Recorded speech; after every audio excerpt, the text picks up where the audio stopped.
Ассалаумалейкум жігіттер. Mazda 626 қолдан свише провод жасап салынды бүгін. Короче, қыздырып көрейін деп отырмыз.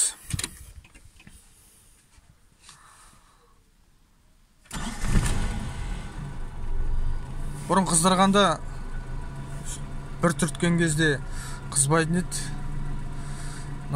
Қолдан жасалған свише провод салғасын. Түрткеннен қызып тұр. Шым осылай. Ішіне әдемі істеп тұр. Капотты ашып көрсетем қазір.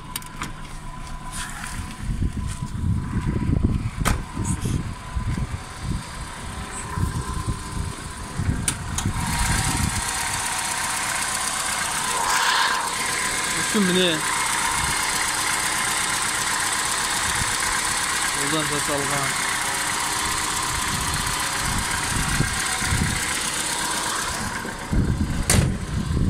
хабарласыңдар.